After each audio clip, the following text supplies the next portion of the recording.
நான் கொடுக்கப்படுகிற செய்திக்கு தலைப்பு நிலையான நகரம். நிலையான நகரம், நிலையான நகரம் இங்கே இல்லை. ஆமென். நிலையான நகரம் இங்கே இல்லை. ஆமென் சொல்லுங்க. இந்த வார்த்தை உண்மை சொன்னவங்க மாத்திரம் அல்லேலூயா சொல்லுங்க. எப்படி நீங்க அல்லேலூயா சொல்லுங்க?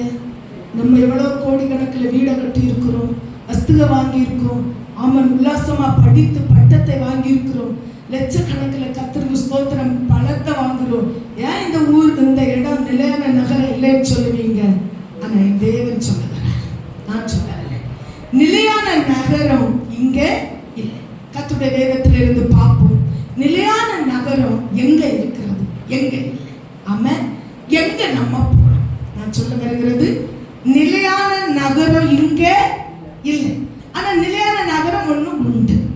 ஆமென். நாம் நிலையான நகரத்துக்கு போவதற்கு நாம் ஆசைப்பட வேண்டும். நிலையான நகரம் இங்கே இல்லை.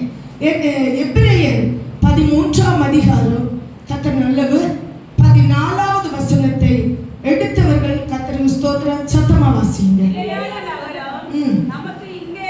இங்க பாருங்க, நிலையான நகரம் நமக்கு இங்க இல்லை. இன்னும் ஒருத்தர் கூட அந்த பாயிண்ட் சத்தமா வாசிங்க. நிலையான நகரம் நமக்கு இங்க இல்லை. வாசிக்கிற நீங்களும் கேட்கிற நானும் பேசுகிற நானும் கேட்கிற நீங்களும் வாசிக்கிற கர்த்தருடைய பிள்ளையே, நிலையான நகரம் நமக்கு இங்க இல்லை. நமக்குன்னு சொல்லும்போது சத்தியத்தை கை கொண்ட உத்தம ஜாதியே உள்ள பிரவேசிக்கணும். சத்தியத்தை கை கொண்ட உத்தம ஜாதியை உள்ள பிரவேசி. அவங்கள பார்த்து இந்த வசனம் சொல்லுகிறது, நிலையான நகரம் நமக்கு இங்க இல்லை. எல்லாரையும் சொல்லவில்லை, தூங்கபாத அல்லேலூயா, எல்லாரையும் சொல்லவில்லை. நிலையான நகரம் நமக்கு இங்க அநேகருக்கு பெந்தேகோஸ்தேக்காரன் என்று சொன்னால் பரியாசம், வெட்கம், காவலம், எவ்வளவு நாணக்கேடு தெரியுமா இந்த உலகத்துல. ஆனா ஒண்ணு புரிஞ்சுக்கிடுங்க, ஆமென். கர்த்தர் சொல்லுறா, இந்த பெந்தேகோஸ்து வெட்கப்பட்டு நாணப்பட்டு இருக்கிற தேவ பிள்ளைகளே, உங்களை பார்த்து ஆண்டவர் சொல்லுகிறா, நிலையான நகரம் நமக்கு இங்க இல்லை. ஹalleluya. மறுபடியும் வாசிங்க. நிலையான நகரம் நமக்கு இங்க இல்லை. வரப்போகிறதையே நாடி தேடுகிறோம். அப்ப வரப்போறதை நாடி தேடுகிறது தான் பெந்தேகோஸ்து கூட்டம். ஹalleluya. எல்லாரும் வாழ்க்கையை கொண்டு வந்தீங்க இல்ல? ஹalleluya. நிலையான நகரம் நமக்கு இங்க இல்லை. வரப்போகிறதை நாம் நாடி தேடுகிறோம். ஒவ்வொரு நாள் அதிகாலையில ஜெபித்தாலும், ஒவ்வொரு நாள் ஜெபிக்கும் போது, அப்பா என்ன பரலோகத்துக்கு ஆயத்தப்படுத்தும் ஆண்டவரே, நான் அந்த பூலோகத்திலே மாண்டு மடிந்து போக கூடாதுங்கிற ஒரு எண்ணம் எப்பவுமே துளிச்சு கொண்டிருக்கிறது தேவனுடைய பிள்ளைகளுக்கு மாத்திரம். அதுதான் சொல்லு, நிலையான நகரம் நமக்கு இங்கே இல்லை. நான் வரப்போறதை நாடி தேடுகிறோம். அல்லேலூயா. பாருங்க அன்பான கர்த்தருடைய பிள்ளைகளே, ஒரு மனிதனுடைய நிலைமை உங்க முன்னால சற்று வைக்கிறேன். ஒரு அருமையான பிள்ளை தன்னுடைய தாயோட வயிற்றுல ஜெனித்த உடனே தாய் தன் பிள்ளைய 10 மாசம் கூட என்ன செய்யாங்க. கடந்த நாள் ஒரு அம்மா சொல்லிச்சு, இல்ல என் பிள்ளை இன்னும் ஒரு 2 வாரம் கூட இருந்தாதான் வளர்ச்சி கிடைக்கும், என் பிள்ளை இன்னும் இருக்கட்டும் 2 வாரம் கூட. ஆனா கர்த்தருக்கு ஸ்தோத்திரம், அந்த தாய் 2 வாரம் கூட சுமக்கலாம் என்று தைரியமா இருந்தபோது ஏற்ற நேரம் வந்து 15 நிமிஷத்துல பிள்ளை வெளியே. அப்ப நிலையான தாயுடைய வயது தன்னுடைய பிள்ளைக்கு சொந்தம் இல்லை. அதுக்கு ஒரு குறிக்கப்பட்ட நேரம். ஆமென் சொல்லுங்க. தாய் ஆசனம் பண்றா, கர்த்தருக்கு ஸ்தோத்திரம், என் பிள்ளை கரெக்டா பூர்த்தியா வரட்டு. ஆனா நிலையான இடம் அந்த இடமும் இல்லை. அருமையான கர்த்தருடைய பிள்ளை, உலகம், தனிப்பட்ட வாழ்வு, குடும்பம், ஒரு பிள்ளைய பாருங்க, சோத்திர அருமையா சில பிள்ளைய அழகா வளர்த்து எடுத்துட்டு இருக்கோம். ஒரு 16-17 வயசு வரை ஒரு தாயை பின்பற்றி தகப்பனை பின்பற்றி தகப்பனுக்கு தோளிலே தகப்பனை அடிச்சு மடிலே தாக்கி தோளிலே தாக்கி அடிச்சு மடிலே அந்த பிள்ளை வளர்ந்து 18, 20, 25 வயசு சொல்லும் போது அந்த பிள்ளை சொந்த தாயே மறக்கிறது. அவன் சொல்லுங்க. இங்க ஒருத்தங்க வந்தாங்க, நிறைய காரியங்கள் பேசினவங்க சொன்னாங்க. ஒரு வார்த்தை என்னன்னு தெரியுமா? இப்பொழுது படித்த பெண்களை சகோதரர்கள் கொடுமைப்படுத்துவதனால் பிள்ளைகள் அந்த பெண்கள் சாகுறார்கள். அதனால் ஒரு விழிப்புணர்வை உண்டு பண்ண வேண்டும் என்று. ஆனா எத்தனையோ பெண்கள் இன்னைக்கு அவன் ஒரு புருஷனை கொடுமைப்படுத்துகிறது வெளியே என்ன செய்யல, வரல. இந்த கொடிய காலத்துக்குள்ள இருக்கிறோம். பெத்த தாயை தகப்பனே இந்த பிள்ளைகள் மறக்கிற. அப்புறம் குடும்பம், எனக்கு பிறக்கிற பிள்ளை, எனக்கு வளர்க்கிற பிள்ளைன்னு அந்த பிள்ளை. இந்த தாய்க்குடைய வயசு என்ன செய்யுது, முடியுது. இந்த தகப்பனுடைய வயசு என்ன முடியுது. ஏற்ற நேரம் வரும்போது மரணத்தை தேடுகிறது. அப்ப நிலையான உலகமும் நிலையான பாசமும் நிலையான பெற்றோருடைய வாழ்க்கையும் நிலையான புருஷனுடைய வாழ்க்கையும் இங்கே உண்மைன்னு சொல்றவங்க சபையில எல்லாரும் ஹalleluya. அப்ப நிலையானது இல்ல. நம்ம வரப்போறதை தேடி நாட வேண்டும். ஆமென்.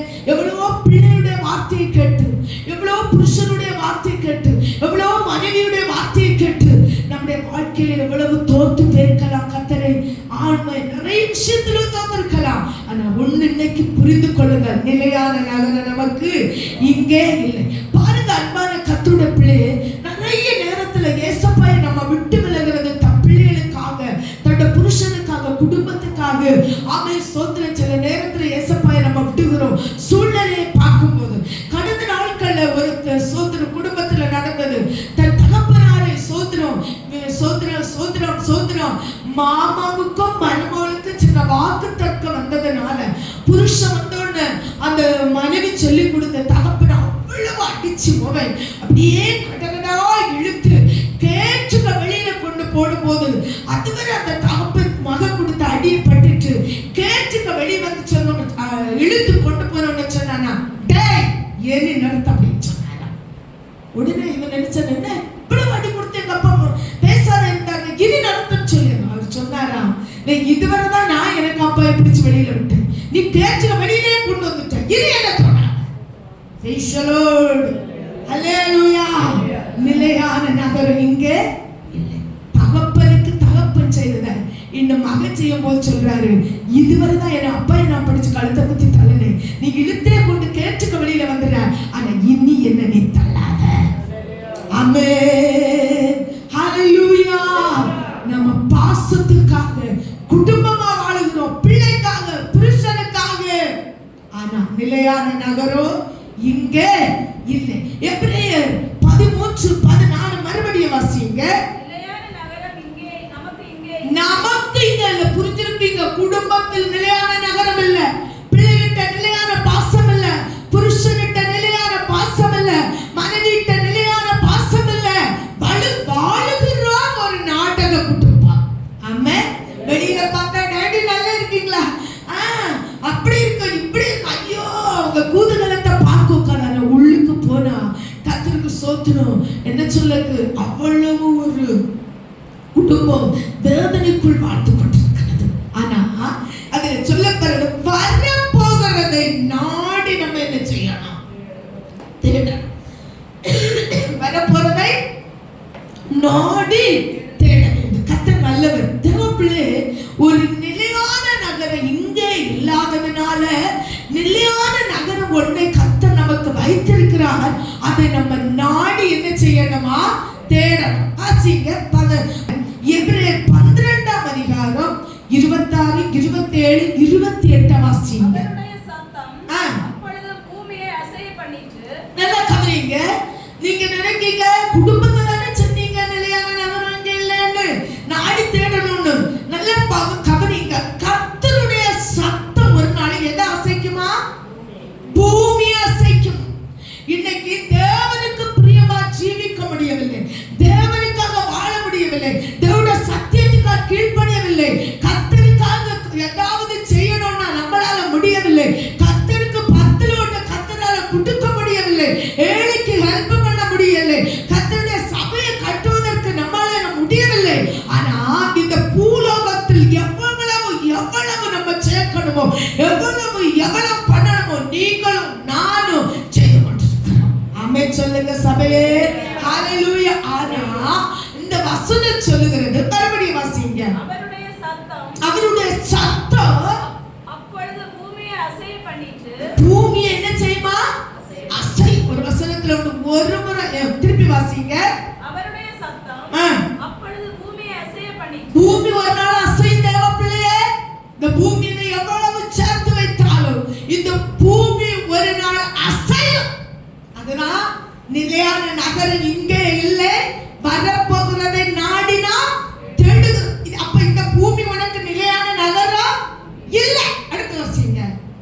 இன்னும் ஒரு தரம் நான் பூமியை மாத்திரமல்ல வானத்தையும் அசைய இன்னும் ஒரு தரம் நான் பூமியை மாத்திரம் அசைக்க மாட்டேன், வானத்தையும் என்ன செய்வேன்? யா வானத்தை அசைப்பேன்னு சொல்லியாங்க தெரியுமா? இன்னும் அங்கு பிளாட் வாங்கி என்ன செய்யாங்க? பங்கு போடியாங்க. அவன் சொல்லுங்க இருக்கா? இந்த பூமி அசையோட விஞ்ஞானிக்கு தெரியுது, அறிவியல் சொல்லுது. அதனால அங்க பிளாட் போடியாங்க வாங்கி நான் நட்சத்திரத்துல ஒளிச்சிருப்பேன்னு தேவன் சொல்றார். பூமியை ஒரு தடவை அசைய பண்ணுனேன், இனி நான் என்னத்தை பண்ணுவேன்? வானத்தை என்ன செய்வேன்? அசைய பண்ணுவேன். நிலையான நகரம் இங்கே இல்லை. இந்த உலகத்துக்காக வாழ்ந்து கொண்டிருக்கிற அன்பான விசுவாசியே சபையே, நீ சத்தியத்தை கேட்கவில்லை என்று சொல்ல முடியாது. நிலையான நகரம் இங்கே இல்லை. அடுத்து வாசிங்க. இன்னும் ஒரு தரம் என்கிற சொல்லானது அசையாதவைகள் நிலைத்திருக்கத்தக்கதாக அசை உள்ளவைகள் உண்டாக்கப்பட்டவைகள் போல் அசை இல்லாதவைகள் நிலைத்திருக்கத்தக்கதாக அசை உள்ளவைகள் உண்டாக்கப்பட்டவைகள் போல் மாறிப்போம் என்பதை மாறி போகும். அதான் பக்தன் ஒரு பாட்டு பாடினார், உங்களுக்கு தெரியல? இந்த பூமி வந்து சாம்பலாகுமே, சிந்தித்து மனம் திரும்பி அவரை ஆண்டி சபை. இந்த பூமி வந்து சாம்பலாகுமே, சிந்தித்து மனம் திரும்பி அவரை ஆண்டிக்கொள். விரைவுடன் ஓடிவா விண்ணில் சேரவே, வேகமாய் வேகமாய் வேகமாய். அவன் தாமதிக்காத, விரைவுடன் இயேசுவை ஏற்றுக்கொள், விரைவுடன் கர்த்தருக்காக வாழு, விரைவுடன் அறிந்த சத்தியத்தில் சாட்சியாக நிலை. அடுத்த வாசிங்க. ஆதலால் அசைவில்லாத ராஜ்யத்தை பெறுகிறவர்களாகிய நாம் பயத்தோடு நல்ல கவனிங்க. இது முக்கியமான அசைவில்லாத ராஜ்யத்தை பெறுகிற நாம். இப்ப நம்ம கேட்டா சொல்லுவோம், நாங்க பரலோகத்தில் போகிறோம், நாங்க பரிசுத்தவான், எதில் பழுது ஒன்றும் இல்லை, உத்தம குமாரன் தேவா என்று கர்த்தர் அழைப்பார். ஆனா இந்த வசனம் ஒரு நிமிஷம் நம்மளை நிறுத்த சொல்லுகிறது. மறுபடியும் வாசிங்க. ஆதலால் அசைவில்லாத ராஜ்யத்தை பெறுகிற நான் சொன்னேன், நிலையான நகரம் நமக்கு இங்க இல்லை, வர போறதை நாம் நாடி தேடுகிறோம். அல்லேலூயா. அந்த நாடி தேடுகிற நாம் அசைவில்லாத ஒரு நகரத்தை, அசைவில்லாத ஒரு ராஜ்யத்தை பெற போற நம்முடைய வாழ்க்கையில ஒரு ஜீவியம் இந்த பூலோகத்தில் முக்கியம். ஹalleluya. முக்கியமா இருக்கு. அது என்ன? வாசிங்க. பயத்தோடும் முன்னாடி வாசிங்க. ஆதலால் அசைவில்லாத ராஜ்யத்தை பெறுகிற நாம் முதல்ல என்ன வேணும்? பயம். தேவ பயம் வேணும். தேவ பயம் வேணும். நம்மளை நாமே நிதானித்து பாருங்க. தேவ பயம் இருக்கிறதா நமக்குள்ள? சோத்திரம். கோபம் ஒரு நிமிஷம் சபையே, அந்த மறு நிமிஷம் கோபம் இருந்தா தெய்வ பயம் இல்லை. நீ நேரத்தை சண்டை பிடிச்சிருந்தே ஞாபகத்தோட விட்டுருக்கணும். இன்னும் முறுமுறுத்து குறுகுறுத்துட்டு திரிஞ்சேன்னா தெய்வ பயம் இல்லை. கர்த்தருக்கு சோத்திரம். தெய்வ பயம் எனக்குள்ள இருக்க வேண்டும். ஆமென். சோத்திரம். தெய்வ பயம். எந்த இடத்துல போனாலும், எந்த இடத்துல நீ நின்றாலும், எந்த இடத்துல நீ செய்தாலும் எனக்குள்ள இயேசு இருக்கிறார். நான் யார், நான் யார் என்கிற ஒரு எண்ணம் எனக்குள்ள இருக்க வேண்டும்.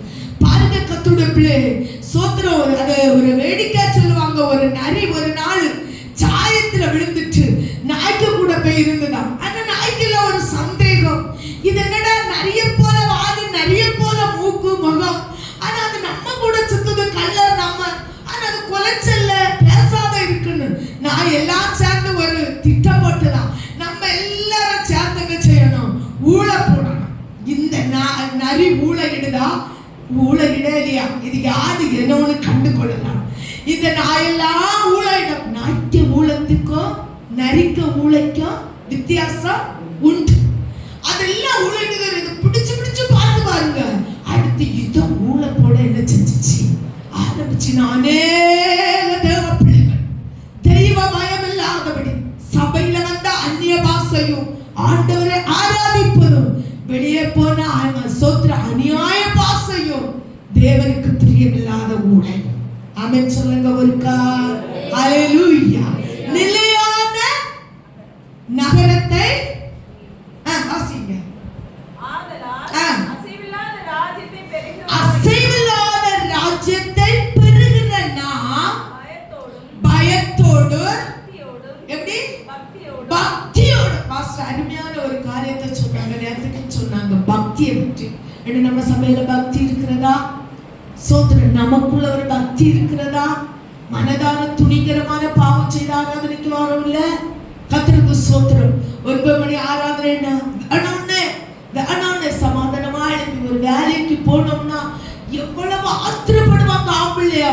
சோத்திரம். எடுத்து வச்சியா, ரெஷல் எடுத்தியா, தண்ணி எடுத்தியா, சாப்பாடு எடுத்தியா, நான் ஆச்சு. இப்ப எல்லாரும் திட்டுவாங்க. ஒரு மனுஷன் திட்டுவதற்கு பயந்து அப்படியே ஓடுறாங்களே. உன்னை தெய்வம் பார்த்து கொண்டிருக்கிறார்.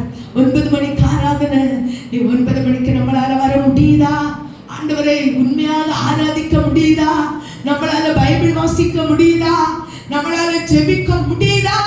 முதல் என்ன வேணும்? பயம். இரண்டாவது பக்தி.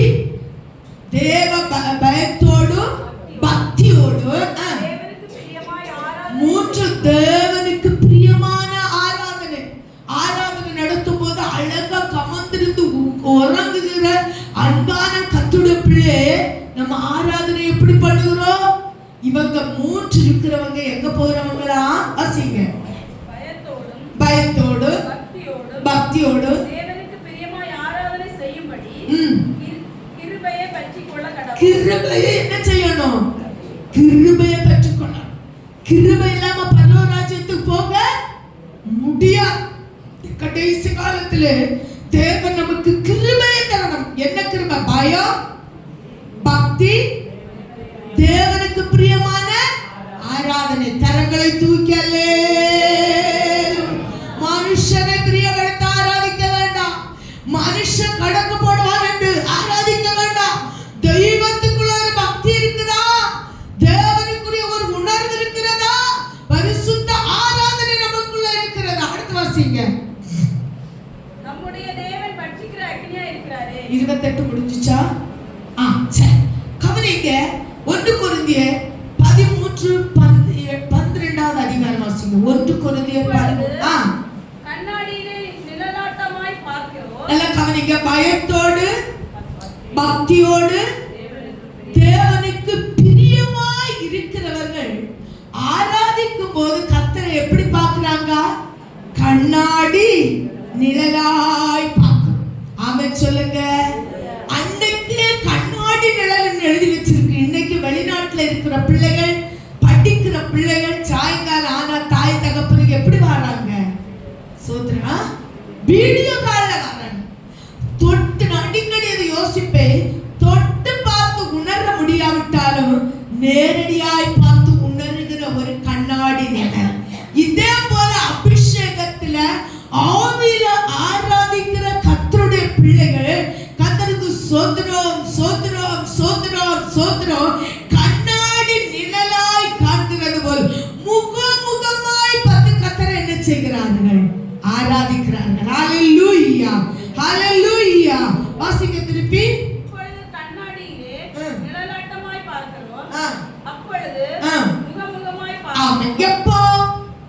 இந்த நிலையான அந்த சோத்ரம் நிலையில்லாத இந்த உலகத்துல இருந்து மாறி நிலையான நகரத்துக்கு போகும்போது சோத்ரம் ஏசப்பா எப்படி பார்ப்போம்?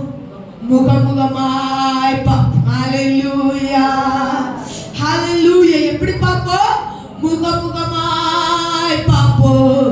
பொற்களமாய் பொன்னிதிய சுத்தரோடு நின்று நானோ பொற்களமாய் பொன்னிதிய சுத்தரோடு நின்று வாழ்வேன். ஆமென். ஹalleluya. பொற்களமா பொன்னிதியில் சுத்தரோடு முகமுகமாய் வாழ்வேன். அப்படி ஆசை உள்ளவங்க மாத்திரம். ஹalleluya ஹalleluya. கர்த்தர் நல்லவர். பேசோடு இரண்டாவது வாசிங்க. ஆமென். ஸ்தோத்திரம். வெளிப்படுத்தல் 14ஆம் அதிகாரம் 13வது வசனம். 14:13. பின்பு பரலோகத்திலிருந்து ஒரு சத்தம் உண்டாக கேட்டேன். அது கர்த்தருக்குள் மரிக்கிறவர்கள் இது முதல் பாக்கியவான்கள் என்றது. நல்ல கவனிங்க. நிலையற்ற உலகத்தில் தூக்குறாங்க. அல்லேலூயா. நிலையற்ற உலகத்தில் ஒரு மரிப்பு மரணம் உண்டு. ஆமென் சொல்லுங்க. அந்த மரணம் உண்டு. அதுல என்ன என்ன சொல்லி இருக்குன்னா மறுபடியும் வாசிங்க. பின்பு பரலோகத்திலிருந்து ஒரு சத்தம் உண்டாக கேட்டேன். பரலோகத்திலிருந்து ஒரு சத்தம் உண்டாக கேட்டேன். அது கர்த்தருக்குள் மரிக்கிறவர்கள். கர்த்தருக்குள் மரிக்கிறவர்கள். இதுல ரெண்டு விதம் இருக்குது. அல்லேலூயா சொல்லுங்க. ஹalleluya. கர்த்தருக்குள் மரிக்கிறவர்கள். அப்ப இனி ஒண்ணு கர்த்தருக்குள் மரிக்காத. அவன் சொல்லுங்க. நான் ஊழியம் செய்திருக்கலாம், நான் கர்த்தருடைய வார்த்தையை கொடுத்திருக்கலாம், ஆனா நான் தேவனுக்கு பிரியமா இல்லாத விட்டா நான் ஒரு நாள் மரிப்பேன், மரித்து போவேன். அவன் கர்த்தருக்கு சித்தமானால் சில ஊழியக்காரர் மூலமா என்னுடைய அடக்க ஆராதனை நடக்கும். ஆனா என்ன சொல்லுவாங்க? ஜெபா நல்லா பாடுபட்டா. ஆமா ஜெபா நல்லா சோத்திரம் கர்த்தருக்காக வந்தா. இப்பொழுது அவன் கர்த்தருக்குள் மரித்து பரலோகத்துக்கு பேர்ப்பான். ஆனா என் ஆத்துமா சுத்தம் இல்லாவிட்டா, நான் பரிசுத்தமா வாழாவிட்டால் ஊழியக்கார அப்படி சொல்லலாம் தவிர என் ஆத்துமா கர்த்தருடைய சமூகத்துக்கு போகாது. அல்லேலூயா சொல்லுங்க. ஹalleluya ஹalleluya. அது போகாத தேவ பிள்ளை. அதுதான் அந்த வசனம் சொல்லுது. நல்ல எல்லாரும் தெளிவா கேட்கணும். நாளை எனக்கு சொல்லி தரலையே, ஐயோ எனக்கு தெரியாததுனால நான் நரகத்துக்கு வந்துட்டேனே, இந்த உலகத்தை விட முடியாது இருக்கிற உலகத்தின் ஆசா பாசங்களை, உலகத்துக்குரிய ஆடம்பரங்களை, அடியலங்களை, உலகத்துக்குரிய சோத்திர சிற்றின்பங்களை விட முடியாதபடி அவன் கர்த்தருக்காக ஓடிக்கொண்டிருக்கிறான். என் தெய்வ பிள்ளை, கர்த்தருக்குள் மரித்தவர்கள். பரலோகத்திலிருந்து ஒரு சத்தம் உண்டாக கேட்டேன். அது கர்த்தருக்குள் மரிக்கிறவர்கள் இது முதல் பாக்கியவான்கள். இது முதல் பாக்கியவான். ஏன்னா கர்த்தருக்குள் ஜீவிக்கிறவர்களுக்கு இந்த உலகத்துல உபத்திரவம், நிந்த, அவமானம், வேதனை யாரை நீங்க எடுத்து கேளுங்க. பரிசுத்தமா ஜீவிக்கிறவங்களுக்கு நிந்த, வேதனை, கண்ணீர். ஆனா கர்த்தருக்குள் ஜீவிக்காதவங்களுக்கு இந்த உலகத்துல பெரிய பெரிய ஆசீர்வாதம், பெரிய பெரிய காரியங்களை கர்த்தரான சோத்திரம் உலகம் நடத்தி கொண்டிருக்கிறது. இரண்டாவது அவங்க அடுத்தது வாசிங்க. அவர்கள் தங்கள் பிரயாசங்களை விட்டொழிந்து இந்த உலகத்துல இருக்கிற பிரயாசங்களை அவர்கள் என்ன செய்கிறார்கள்? விட்டுவிடுகிறார். நான் தான் சொன்னேன், கர்த்தருக்குள் வாழுகிறவா இந்த உலகத்துல பிரயாசம், வேதனை, பாடு, துக்கம், கண்ணீர், அவன் நித்த நித்த ஜபித்து போராடினால பாடுகள், வேதனைகளுக்கான அந்த பிரயாசத்திலிருந்து கர்த்தருக்குள் மரிக்கிறவர்கள் அதிலே விட்டு என்ன செய்கிறார்கள்? சோத்திரம் விட்டொழிகிறார்கள். அதிலிருந்து ஒரு இளைப்பாறுதல் அவர்களுக்கு என்ன செய்கிறது? கிடைக்கிறது. இந்த உலகத்துல படுகிற வேதனை, உலகத்துல படுகிற பாடுகள், உலகத்துல வருகிற நிந்தைகள், உலகத்துல வருகிற அவமானங்களிலே ஒரு பிரயாசத்திலிருந்து ஒரு விட்டொழிகிறார்கள். அடுத்த வாசிங்க.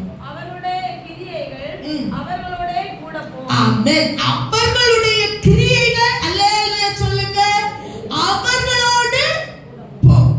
ரைஷலான். நான் இந்த வசனத்துல 3 காரியத்தை சொன்னேன். சோத்திரம். ஒன்று, கர்த்தருக்குள் மரிக்கிறவர்கள். நீங்க யாருக்குள் மரிக்கிறீங்கன்னு ஒண்ணு புரிஞ்சுக்கணும். கர்த்தருக்குள் மரிக்கிறவர்கள். 2, அவருடைய பிரயாசம் அந்த உலகத்தில் ஆத்துமாக்களுக்காக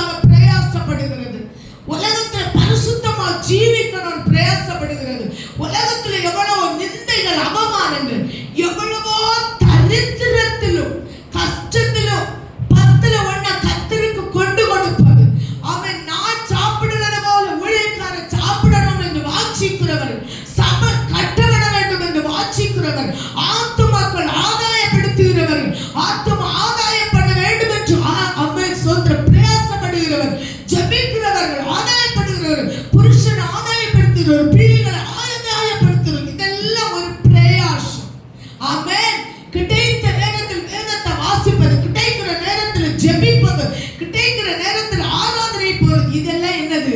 கர்த்தருக்குள் படுகிற ஒரு பிரயாசம். இந்த பிரயாசத்தை இங்க என்ன செய்யறாங்க?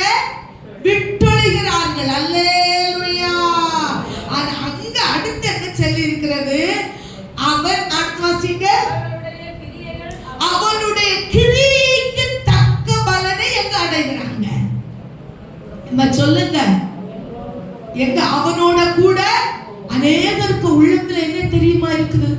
நான் ரட்சிக்கப்படணும், ஞானஸ்தானம் எடுக்கணும், சோத்திரம் திருவிருந்து எடுக்கணும், ஆராதனை போகணும், இவ்வளவுதான் எனக்கு கடமை, வேற ஒண்ணும் இல்ல. இல்ல தேவ பிள்ளை, ஒரு கலசம் தண்ணி கொடுத்து அதன் பிரதிபலனை அடைவான். சபையில நீ ஒரு பிடி மண்ணை தூக்கி நீ போடுவாய், ஆனால் அதுக்கு பிரதிபலன் அழியாத நகரத்திலே உண்டு. இந்த உலகம் அழிந்து போவது அநேக சபை வேலையா, அநேக காரியங்களா அவங்களால சகிக்கவே முடியாது, அவங்க முகத்தை பார்க்கவே முடியாது, சந்தோஷமா செய்யவே மாட்டாங்க. தேவ பிள்ளையே, அவனுடைய பிரயாசம் விட்டொழிய போறது, அவனுடைய கிரியாய் அவனோட நீ இந்த பூலகத்துல உன் பிள்ளைக்கு செய்த கிரியை கேட்சுங்க வெளியில பிள்ளை தள்ளும். உன் மனைவிக்கு செய்த கிரியை அன்பு தொலைந்து போகும். உன் புருஷனுக்கு செய்கிற கிரியை அழிந்து போகும். ஆனா என் அப்பாக்கு செய்கிற கிரியை அழிந்து போகாது. அல்லேலூயா, அல்லேலூயா, அல்லேலூயா. எதை விதைக்கிறாயோ அதை நீ பரலோகத்துல போய் அறுக்க முடியும். ஒருவேளை கஷ்டம்தான், சூழ்நிலை தான், உன் வருமானத்தை மிஞ்சி தேவனுக்காக உழைக்கலாம், ஒரு சரீர பலவீனத்தை முஞ்சி நீ உழைக்கலாம். ஆனா அங்க போய் அதை என்ன செய்வாய்? அனுபவிப்பா. இங்க அது கிடைக்காது. அவன் பிள்ளை பிறந்தோட 2 லட்சம் 3 லட்சம் பொண்ணுன்னா அழகா பேங்க்ல போடி அங்க 25 வயசு வர அது சோதனை வட்டி குட்டி போட்டு 25 வயசுக்கு ஒரு அமௌண்ட தாய் தகப்பன் எதிர்பார்க்கிறது போல் இந்த பூலோகத்தில் ஆத்தும ஆதாயம் செய்கிற நீ, ஆமென், சோதனை கர்த்தருடைய சுவிசேஷத்தை பிறருக்கு சொல்லுகிற நீ, தேவ சபைக்காக உழைக்கிற நீ, ஊழியக்காரரோட கை கொடுக்கிற நீ, இதுக்கெல்லாம் பிரதிபலன் அங்க உண்டு. கரங்களை தூக்கி 1 யோவான் 3ஆம் அதிகாரம் 2வது வசனத்தை வாசிங்க. சீக்கிரம் நேரம் போச்சு. 1 யோவான் 3:2. பிரியமானவர்களே, இப்பொழுது தேவனுடைய பிள்ளைகளாய் இருக்கிறோம். பிரியமானவர்களே, இப்ப தேவ பிள்ளை, நீ கொடுக்க வேண்டிய நேரம், நீ அத ஒரு பாட்டு, செயல்படுக்கு சிந்திக்குங்காலும் செயல்படும் நேரம் மௌனமாய் இருக்காது. நீ செய்ய வேண்டியது எப்போ? இப்போ. நீ செயல்பட வேண்டியது இப்போ. நீ கர்த்தருக்காக பண்ண பொருத்தனை நிறைவேற வேண்டியது இப்போ. தேவனுக்காக நீ உனக்கு சரீரத்துல ஏற்றது செய்ய வேண்டியது, கொடுக்க வேண்டியது, சபையை கட்ட வேண்டியது, தோள் கொடுக்க வேண்டியது, ஆத்தும ஆதாயம் பண்ண வேண்டியது உனக்கு காரியம். ஒரு வருஷத்துல நீ ரட்சிக்கப்பட்ட 5 வருஷம் 6 வருஷம் ஆச்சு, ஆனா 10 வருஷம் ஆகல, 20 ஆகல, ஒரு ஆத்துமாவை கூட உன்னால ஆதாயம் பண்ண முடியலன்னு சொன்னா வேஸ்ட். நல்ல கவனிங்க, இந்த வசனம் சொல்லுது, வாசிங்க. பிரியமானவர்களே, இப்ப இந்த பூலோகத்துல தேவனுடைய பிள்ளை, தேவனுடைய பிள்ளைன்னு சொல்லுகிறோம், தேவ பிள்ளையா இருக்கிறோம். இனி எவ்விதமாய் இருப்போம் என்று இன்னும் வெளிப்படவில்லை. கண்டிப்பா அவனவன் கிரியைக்கு தக்கதாக வெளிப்பட. அல்லேலூயா. ஆனா இனி எப்படி வெளிப்படும் என்று நமக்கு என்ன செய்யவில்லை, தெரியவில்லை. கர்த்தருக்கு ஸ்தோத்திரம். மண்ணிடம் மண்ணிடம் மண்ணுக்கு அழகு, பொன்னிடம் பொன்னிடம் பொண்ணுக்கு அழகு. பொண்ணுக்கு எவ்வளவு பொண்ணிட்டாலும் ஆசை தீராத அழகு வருமா? மண்ணுக்கு மேல மண்ணிடம் மண்ணிடம் மண்ணுக்கு அழகு. நீ என்ன செய்தே கர்த்தருக்குன்னு இன்னும் உனக்கு தெரியாது. ஆமென் சொல்லுங்க. நீ சபைக்கு என்ன செய்த, தேவனுக்கு எப்படி கொடுத்த, உனக்கு கொஞ்சம் வருமானம் தான் இருக்கு, அந்த வருமானத்துல தெய்வத்துக்கு நீ உண்மையா இருக்குதியா? சோதரம், நீ கொஞ்சம் சரீரத்துல விளைவின இல்ல, ஆனாலும் நீ சபைக்காய் உழைக்கிற, ஆத்துமாக்கு உழைக்கிற, ஆத்துமா ஆதாயம் பண்ணி சபையில கூட்டிட்டு வாரியா? இப்ப உனக்கு தெரியாது நீ படுகிற பிரயாசம். எப்ப தெரியுமா? அவரை தரிசிக்கும் போது. வாசிங்க.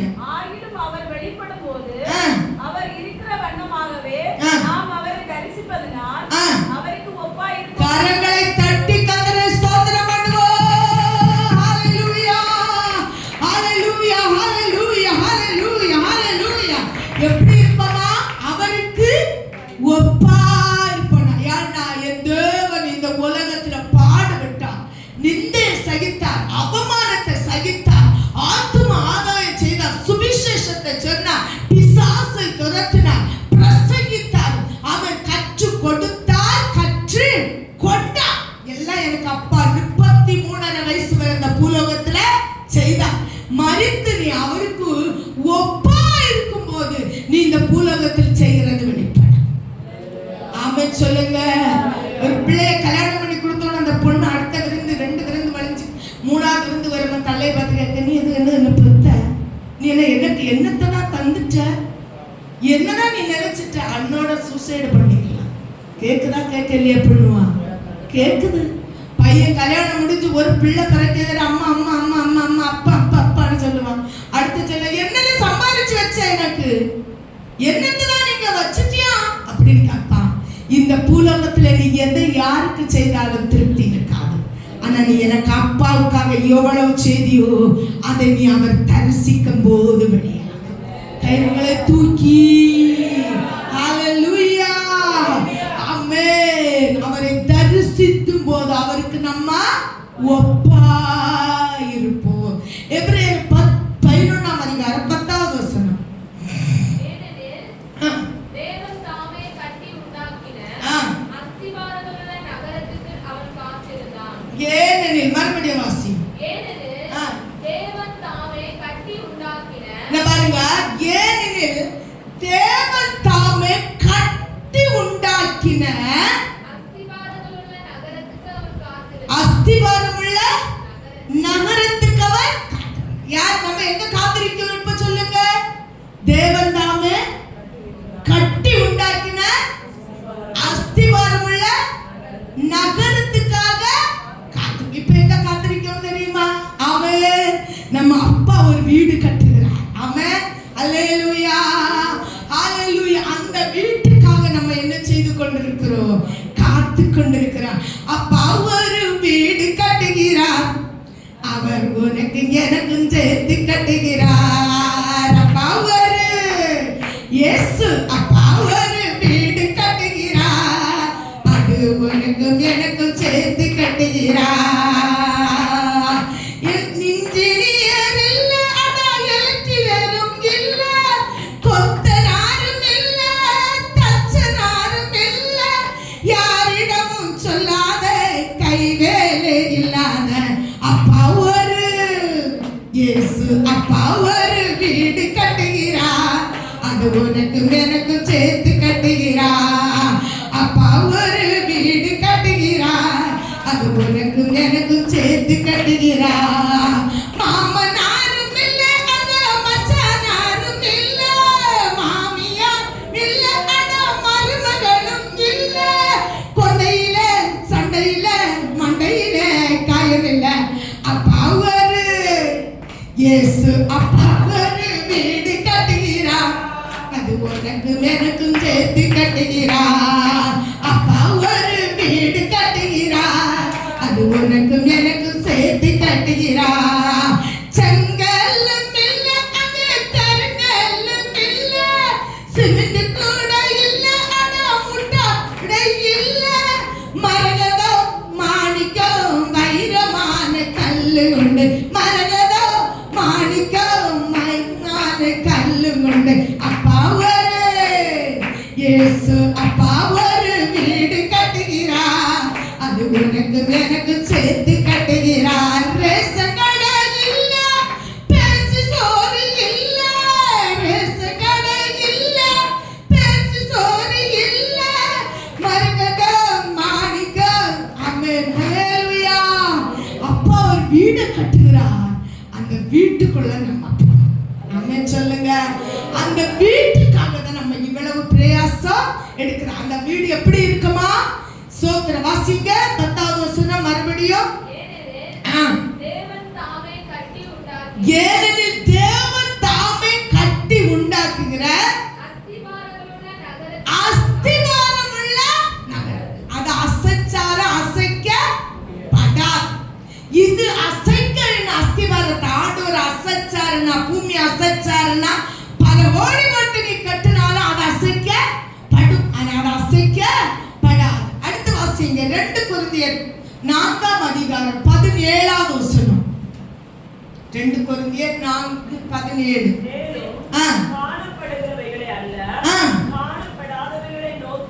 நம்ம எதை கொண்டு நோக்கி இருக்கிறோம்? அப்பா ஒரு அஸ்திவாரம் உள்ள வீடை கட்டுகிறான்.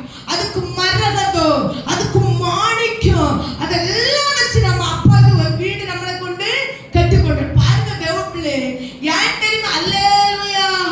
ஒரிஜினல் பெந்தேகோஸ்துக்கார காதுலயே மூக்கிலே வாயிலே இல்லாத நடக்காங்க தெரியுமா? ஒரு நாள் அவங்க அந்த ஸ்தோத்திரம் பொன்னான மாளிகையில் அவங்க நடக்க போறாங்க. வைரமான கல்லு, வச்சுரமான கல்லு, 12 விதமான ஜொலிக்கிற கல்லுகளை வைத்து அவன் பொன்னான அவன் அந்த தளத்துல நடக்க போறதுனால இன்னைக்கு அந்த பொண்ணை அவர்கள் குப்பை என்று உலகத்தை விட்டார். ஒரு அல்லேலூயா கூட வரே. ஆமென், அல்லேலூயா. அதான் அந்த பாட்டு எழுதுறவர் எழுதினார், பேன்சி கடை இல்ல அங்க பிராந்தி சாப்பு இல்ல, பிராந்தி கடை இல்ல அங்க பிராந்தி சாப்பு இல்ல, சிச கடை இல்ல அங்க வீடு துண்டு இல்ல. அப்பா ஒரு அங்க வீடு துண்டு இல்ல, சிஸ்டர் கடை இல்ல, பிராந்தி கடை இல்ல, அங்க பொற்களமா பொன்னிதியில் சுத்தாரோடு நின்று நானு அந்த பொற்களமா பொன்னிதியில் சுத்தாரோடு நின்று நானு. அல்லேலூயா. அங்க பொற்களமா பொன்னிதி இருக்கிறது. தேவப்பிள்ளை இந்த உலகத்தை, அற்பமான உலகத்தை, அசைதமான உலகத்தை, ஆடம்பரத்தை, உலக இன்பத்தை, உலக ஸ்நேகத்தை, உலக பாசத்தை உன்னால விட்டொழிய முடியல. அந்த ராஜ்யத்தை நீ காண மாட்டாய். ஆள வேண்டுமானால் நீ கர்த்தருக்கு பிரியமாய் வாழ வேண்டும். ஆமென். இந்த வசனம் சொல்லுகிறது. திருப்பி வாசிங்க. 2 கொரிந்தியர் 4ஆம் அதிகாரம் 17ஆவது வசனத்தை வாசிங்க. காணப்படுகிறவைகளை அல்ல, நோக்கி காணப்படாதவர்களை நம்பி நோக்கி இருக்கிறோம். அப்பா எங்களுக்கு ஒரு வீடு கட்டுகிறார். பாருங்க, கர்த்தருடைய பிள்ளை ஒரு வீட்டுக்குள்ள ஒரு வேலைக்கார வீட்டுல வேலைக்கு சென்றாங்க. இது நிஜ கதை. அவங்க கண்ட தரிசனம். ஒரு பெரிய பணக்காரங்க வீட்டுல ஒரு வேலைக்கார வேலை செய்தாங்க. அல்லேலூயா சொல்லுங்க எல்லாரும். என்ன சுகபோகமா? அல்லேலூயா. பாருங்க, அந்த வேலைக்கார வேலை செய்யறதுல சம்பளம் கொடுத்த உடனே கர்த்தருக்கு ஸ்தோத்திரம், இந்த வேலைக்காரி சர்ச்சுக்கு கொண்டு போய் அதை 10ல் 1 அவங்களுக்கு காணிக்க கொடுத்துட்டு மீதியை கொண்டு போய் தன் பிள்ளைகளை வளர்த்து கல்யாணம் பண்ணி கொடுத்தாங்க. ஒரு நாள் இந்த எச்சமாட்டி செத்து போனப்ப இவ சொல்லுவாங்களாம், உனக்கு இயேசு எனக்கு, எனக்கு இயேசு உனக்கு தான், நானும் பரலோக ராஜ்யத்துக்கு வருவேன். அல்லேலூயா. நானும் பரலோகத்துக்கு வருவேன், நானும் பரலோகத்துக்கு வருவேன். இவங்க 2 பேரும் இந்த வேலைக்காரி அடிக்கடி இந்த எச்சமாட்டிக்கு சுவிசேஷத்தை சொல்லி கொடுக்க அது நீ பேசாத, நானும் பரலோகம், நானும் கர்த்தருக்கு கொடுக்கிறேன், நானும் கர்த்தருக்காக உழைக்கிறேன். ஒரு நாள் இந்த சோத்திர எச்சமாட்டிக்கு மரணம் வந்ததா. ஒரு தரிசனத்தை கர்த்தர் காட்டினாராம். அந்த வேலைக்காரியுடைய பேர் மூலமா ஒரு பெரிய வீடு, அங்க அவ்வளவு ரத்தின கற்கள் பதிச்சு மின்னிங்கி கொண்டு இருந்ததாம். இவ கேட்டாளா, இது என்ன வீட்டுல வேலை செய்ய வேலைக்காரிக்க இல்ல? ஆமா, உன்னை வீட்டுல வேலை செய்த வேலைக்காரிக்க வீடுதான். அப்ப எனக்கு வீடு இதோட பெருசா இருக்கணுமே, காட்டுங்கானு பார்த்தா ஒரு சாப்பு கூட இல்லாத, ஒரு அஸ்திவாரம் கூட போடாத ஒரு இடத்தை காட்டினாங்களாம். அப்ப இவ கேட்டாளா, யா எனக்கு இந்த வீடை தந்தீங்க? உலகத்துல அவ கர்த்தருக்கு உண்மையா இருக்க, எனக்கு அவ உண்மையா இருக்க, அவ வரப்போற நகரத்தை நாடி தேடுகிறவா. உனக்கிட்ட வாங்கி 10ல் 1 தேவனுக்காக, தேவ சபை கட்டுமான படிக்காக, கர்த்தருக்காக கொடுத்து இஞ்சிய பகுதியை தன் பிள்ளைகளுக்காய் வழி நடத்தினா அவளுக்காய் நான் கட்டி வைத்திருக்கிற பெரிய வீடு என்று. ஆமென் சொல்லுங்க. அது மாத்திரமல்ல, அல்லேலூயா, நம்ம தேசத்துக்கு மிஷனரியா வந்த தோமா, கர்த்தருக்கு ஸ்தோத்திரம், ஒரு ஸ்தோத்திரம் குண்டர் என்கிற ஒரு ஸ்தோத்திரம் ராஜாவை விலைக்கு நம்ம தோமாயை சந்தையில இருந்து விலைக்கு வாங்கி கொண்டு வந்தார். வந்தவர்கிட்ட ஸ்தோத்திரம் விலைக்கு வாங்கி இவருடைய தோமாவுடைய தோற்றத்தையும் காரியத்தையும் பார்த்து, நான் சுருக்கி சொல்றேன், கதை பெருசு, யாரே இல்ல. அவரு ஒரு ஸ்தோத்திரம் கொஞ்சம் காசை கொடுத்து எனக்கு அரண்மனை கட்டென்று சொன்னார். ஆமென். இந்த தோமா அல்லேலூயா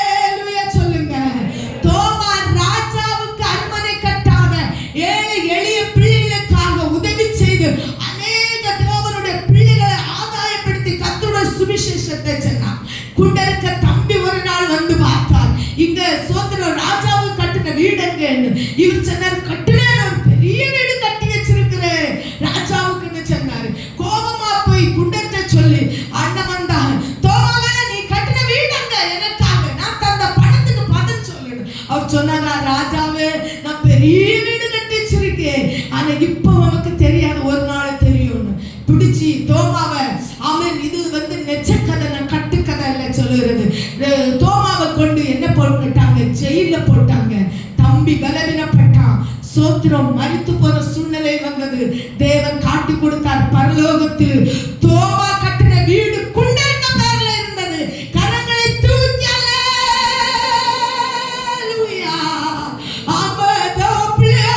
நீ இன்னைக்கு கொடுப்பதை ஊழியக்காரர்களுக்கு என்று நினைத்து, ஊழியக்காரர்கள் பிள்ளைகள் என்று நினைத்து, நீ தேவனை வஞ்சித்து தேவனுக்கு பிரியமில்லாத ஜீவிக்கிற நீ,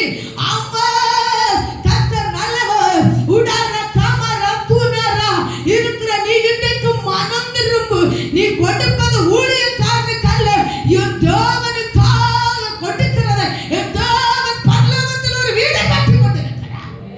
அல்லேலூயா, அல்லேலூயா. பாருங்க, வரப்போறதை என்ன செய்யணும்? நோக்கணுமா? 18ஆம் வசனத்தை வாசிங்க. அநித்தியமானது. இந்த உலகத்துல நீ கட்டுகிறது, உலகத்துல வாழுகிறது, உலகத்துல ஜீவிக்கிறது அநித்தியமானது. ஆனா நித்தியமானவைகளை என்ன செய்ய வேண்டும்? வாசிங்க.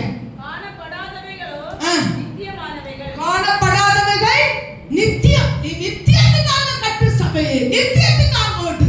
என்ன வந்தாலும் கர்த்தருக்காக நிக்க, சுவிசேஷத்துக்காக நிக்க, தெய்வத்துக்காக நிக்க, பரலோகத்துக்கு பலவத்துக்கு பண்ணுகிறவளா நிக்க, தேவனுக்காக நில்லு. உட்டாரவா ரிபிகாவாரவா உட்டாரவா நித்தியத்துக்காக நிக்க வேண்டும். ஆனா யாரு நிப்பா பாருங்க. வெளிப்படுத்தல் 3ஆம் அதிகாரம் 12ஆம் வசனம் சொல்லுது, ஜெய கொள்ளுகிறவன் தேவனுடைய நகரத்தில் இருப்ப. வாசிங்க. எவனோ, நல்லா கவனிங்க, அதுலயும் நீங்க கவனிங்க. எல்லாரும் அல்ல, வெள்ள போட்டவன் அல்ல, பிரசங்க பண்ணனவன் அல்ல, ஊழியக்காரன் அல்ல, ஜெய கொள்ளுகிறவன். அந்த இடத்துல ஊழியக்காரன் என்று சொல்லல, வெள்ள போட்டவன் சொல்லல, ஜெபம் பண்ணவன் சொல்லல, சோத்திரம் பக்தி விருத்திய பேசினவன் என்று சொல்லவில்லை. ஜெய கொள்ளுகிறவன் எவனோ, தேவனுடைய ஆலயத்தில் அவன் எப்படி இருப்பான்?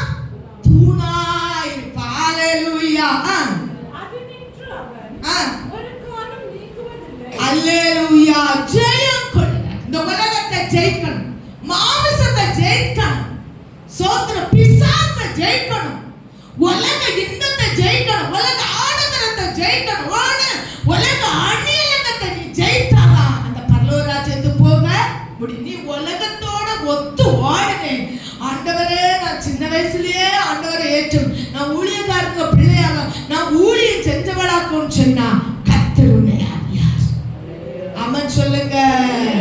ஆமென். ஏசாயா 32ஆம் அதிகாரம் 18ஆம் வசனத்தை ஸ்பீடா வாசிங்க. 32:18 ஏசாயா. சமாதான தாவரங்களிலும் நிலையான வாசஸ்தலங்களிலும் அமைதியான தங்கும் இடங்களிலும் குடியிருக்கும். ஆமென். யாரு ஜனம்? என் ஜனம். ஆமென். ஊருக்கு ஒன்னாய், வம்சத்துக்கு ரெண்டாக பிரித்தெடுத்தா. உங்களை என்ன பிரித்தெடுத்த அப்பா சொல்லுகிறாரு, என் ஜனம். எல்லார்ட்டையும் காக்கல குடுணும், எல்லார்ட்டையும் சொல்லல கர்த்தருக்காக உழையணும், எல்லார்ட்டையும் சொல்லல தேவனுக்காக ஓடணும். உங்க சகோதரர் எத்தனையோ பேர் பிறந்திருக்கலாம், அவங்களெல்லாம் ரட்சிக்கல, அவங்களெல்லாம் ஊழியத்துக்கு அழைக்கல, அவங்களெல்லாம் வேதத்தை எடுக்கல, இன்னைக்கு துன்மார்க்கனா சன்மார்க்கனா இருக்கிறார்கள். ஒன்னு அழைச்சாருன்னா என் ஜனம். அல்லேலூயா. ஒன்னு தேவன் அழைத்திருக்கிறார்னா ஒரு நோக்கம் உண்டு. வெளிப்படுத்தல் 21:10. வெளிப்படுத்தல் 21:10. பெரிதும் உயரமான ஒரு பர்வதத்தின் மேல் என்னை ஆவியில் கொண்டு போய் தேவனுடைய மகிமையை அடைந்த எருசலேமை ஆகிய பரிசுத்த நகரம் பரலோகத்தை விட்டு, பரிசுத்த நகரம் பரலோகத்தை பாத்தீங்களா? பரிசுத்த நகரத்துக்கு ஒண்ணு என்னை கொண்டு போக. அல்லேலூயா சொல்லுங்க விசுவாசிகளே. பாடு நமக்குண்டையோ புலையே நாதனே பின்னாலே சென்றிடுவோம். அல்லேலூயா. நீ நகனத்தை கலத்துனவன பரியாசம் உண்டா? நீ வெள்ள கட்டினா பிரதேசக்காரன விழிப்புனா? நீ அதிகாலையில் எழுந்திருந்து ஜோமனா உனக்கு அடுத்த வீடு தொல்லை உண்டு. ஆனா பரிசுத்த நகரத்துக்கு போகல. வெளிப்படுத்தல் 21:11. அதின் பிரகாசம் மிகவும் உயர்ந்த ரத்தினக்கல்லை போலவும். நல்லா கவனிங்க. அந்த நகரம் எப்படி இருக்குமா? பிரகாசம். நான் எழுதி எடுத்து வீட்ல கொண்டு வாசிங்க. அப்பா கட்டின வீடு வேணுமா? புருஷன் கட்டின வீடு வேணுமா? அப்பா கட்டின வீடு வேணுமா? நீங்க கட்டின வீடு வேணுமா? அப்பா கட்டின வீடு வேணுமா? உங்க உலக அப்பா கட்டின வீடு வேணுமா? எந்த வீடு வேணும்னு நீங்க தெரிந்து கொள்ளுங்க. அல்லேலூயா சொல்லுங்க. அந்த வீடு எப்படி இருக்குமா? அதின் பிரகாசம் மிகவும் விலை உயர்ந்த ரத்தினக்கல் முதல் பரிசுத்த நகரம். எப்படிப்பட்ட நகரம்? பரிசுத்த நகரம். இரண்டாவது எப்படி இருக்குமா? விலை உயர்ந்த பிரகாசமான விலை உயர்ந்த நகரம். பலிங்குள்ள வச்சிரக்கல்லை போல இருக்கிறது. அடுத்து அதற்கு பெரிதும் உயரமுமான அதை எடுத்துக்கங்க. 12 வாசிங்க. அதுக்கு பெரிதும் உயரமுமான மதில். எப்படிப்பட்ட மதில் இருக்கு? நம்ம அப்பா கட்டியாரு.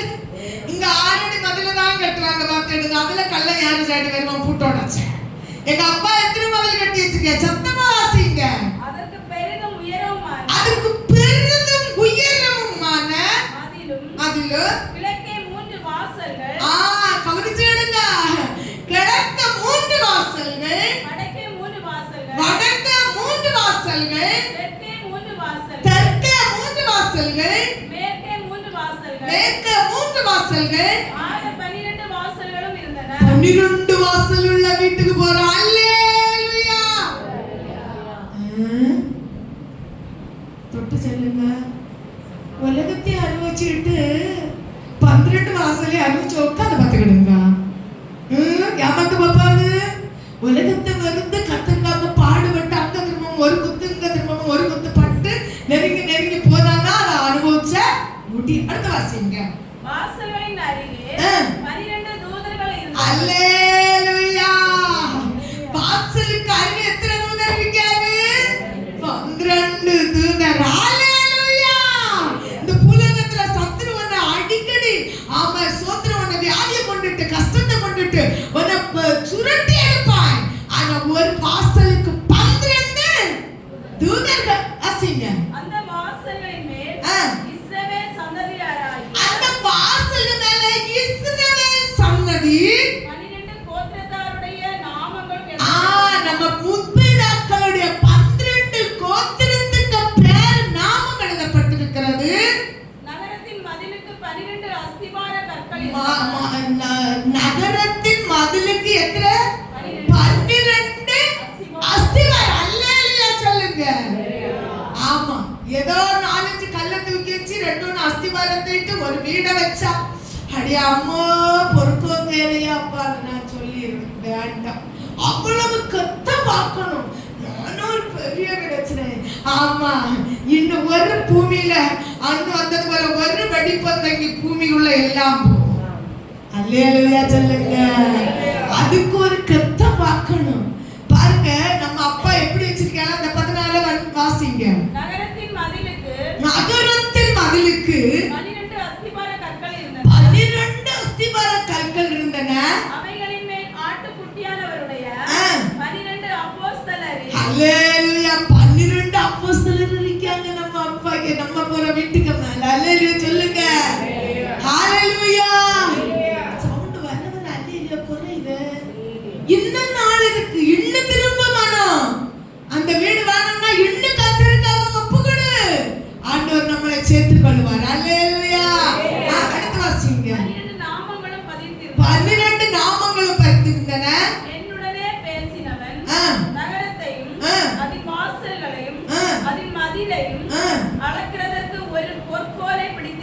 ஒரு பொற்கோலை பிடிச்சவன் அங்க நிற்கும் அளக்குது. அல்லேலூயா ஹalleluya.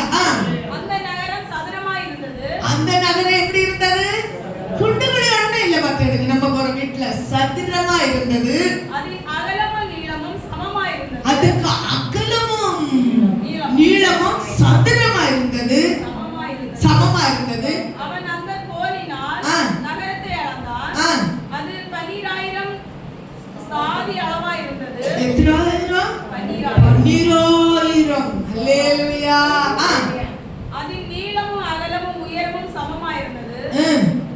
அவன் அதன் மதிலை அளந்தபோது அது தூதருடைய அளவாகிய மனுஷ அளவின்படியே 144 முழமாய் இருந்தது. 144 முழம். அல்லேலூயா. எவ்வளவு அழகா! ஒரு இன்ஜினியர் கூட இப்படி கட்டடத்தை என்ன செய்ய மாட்டாங்க, போட்டு செல்ல மாட்டாங்க. அப்பா சொல்லியாச்சு, மக்களை இப்படிப்பட்ட வீடு கட்டி வச்சிருக்கீங்க. இந்த பூலோகம் வேணுமா, பரலோகம் வேணுமா? நரகத்தை பற்றி தெளிவா கட்டிங்க. இந்த பரலோகத்துல எவ்வளவு அருமையான வீடு இருப்பதை நான் உங்களுக்கு சொல்லிக் கொண்டேன். வாசிங்க 18. அதின் மதில் வச்சிரக்கல்லால் கட்டப்பட்டது. அல்லேலூயா. சொல்லுங்க சபை, அல்லேலூயா அல்லேலூயா. வச்சிரக்கல்ல பார்த்தவங்க கூட அந்த பூலோகத்துல காணாது. அஞ்சாறு சோதனை கொஞ்சம் போல இந்த அடியில இரும்பு துண்ட மேல பவுனியும் தடவி 1 பவுன் 2 பவுன் ஒரு 5 பவுன் போல வச்சிருக்கவங்க. சோத்திரம் ஒரு நாள் ஒரு ஆள் ஸ்டேட்டஸ் போட்டிருந்து, ஒரு கோழி முட்டை இட்டா ஊரங்கம் கொக்கரிச்சிடும். அதுபோல இன்னைக்கு இருக்குதுடா, எனக்கிட்ட சாதிச்சுட்டேன்டான்னு. நாங்க ஒண்ணு இல்லாதவங்க எதை சாதிக்க போறோம்னு உங்களுக்கு தெரியுமா? சொல்லித்தாரன் கேளுங்க. வாசிங்க, நம்ம சேர்ந்து போல வாசிங்க தைரியமா. அதின் மதில் வச்சிரக்கல்லால் கட்டப்பட்டது. அதுக்கு மதில் வச்சிரக்கல்லு நகரம் தெளிந்த பளிங்குள்ள ஒப்பான சுத்த பொன்னா இருந்தது. அல்லேலூயா. சொல்லுங்க, வாசிங்க. அல்லேலூயா அல்லேலூயா அல்லேலூயா. கண்ணே கண்ணே நின்றச்சேரை எந்த கண்ணால் நானு கண்ணே. இப்ப தெரியுதா நாங்க யார் வேண்டாம் தூரிட்டோம்னு? அக்கா தெரியுதா? தெரியட்டக்கா, தெரியட்டு. யார் தூரிட்டோம்னா அங்க இருக்குது. ஃபர்ஸ்ட் 18 வாசிங்க. அதின் மதில் வச்சிரக்கல்லால் கட்டப்பட்டது. அதின் மதில் வச்சிரக்கல்லால் கட்டப்பட்டது. நகரம் தெளிந்த பளிங்குக்கு ஒப்பான சுத்த பொன்னா இருந்தது. சுத்த பொன்னா இருந்தது நகரம். நகரத்து மதில்களின் அஸ்திபாரங்கள் சகலவித ரத்தின கற்களால் கட்டப்பட்டது. முதலாம் அஸ்திபாரம் வச்சிரக்கல். நல்லா பாருங்க, எண்ணிக்கையில் எழுதி எடுத்துடுங்க. நாங்க நீங்க ஒண்ணு சுடுகட்டை வச்சு கட்டுவீங்க, இல்லைன்னா என்ன சிமெண்ட் கட்ட. ஆனா தேவனுக்கு பயந்து பாடுபட்டு பரலோகத்துல நின்ற 5 ரூபாய்க்கு சோமடு கடந்த நாள் ஒரு காரியங்க 10 ரூபாய் பாய்ச்சி போகுதுன்னு. எங்க 10 ரூபாய் பாய்ச்சி போகுதான். நாங்க யாரு? 10 ரூபாய் பாய்ச்சியம். கர்த்தருக்கு சோத்திரம். 2 வேலை செய்து 1000 ரூபாய் செய்ய முடியாதா? 10 ரூபாய் பாய்ச்சி. இப்படி எல்லாம் நிந்த கட்டு கண்ணீர் வடிச்சு வேதனைப்பட்டு தான் ஆண்டவருடைய ஊழியத்தை நாங்க செய்து கொண்டு இருக்கிறோம். அல்லேலூயா சொல்ல மாட்டீங்களா? அங்க என்ன இருக்குதா? வாசிங்க. முதலாம் அஸ்திபாரம் வச்சிரக்கல். முதலாவது அஸ்திபாரம் வச்சிரக்கல். இரண்டாவது ரத்தின நீலம். இந்திரநீலம். இந்திரநீலம். மூன்றாவது சந்திரகாந்தம். சந்திரகாந்தம். 3 நீங்க கண்ணுல கண்டிருப்பீங்களா? அந்த நாங்க காண போறோம். வரைய வரைய. அடுத்து 4. நான்காவது மரகதம். மரகதம். ஐந்தாவது கோமேதகம். ஆறாவது பசுமராகம். ஏழாவது சொர்ணரத்னம். யாரு? எட்டாவது பண்டிகை பச்சை. ஒன்பதாவது புஷ்பராகம். 10வது வைடூரியம். ஆமென். வைடூரியம். 11வது சுனீரம். 12வது சுகந்தி. இவைகளே வேணுமா வேண்டாமா? இந்த பரலோக ராஜ்யத்துக்கு தான் பெந்தேகோஸ்துகார பெற்றிருக்கு. ஆமென். நரகத்துல என்ன உண்டா? புழு உண்டு, அவியாத அக்கினி உண்டு, கர்த்தருக்கு ஸ்தோத்திரம், கந்தகம் உண்டு, எரிகிற கடல் உண்டு. எது வேணும்னு தெரிந்து கொள்ள கொடுத்த இடம் தான் பூலோகம். 3 இடம் இருக்கிறது.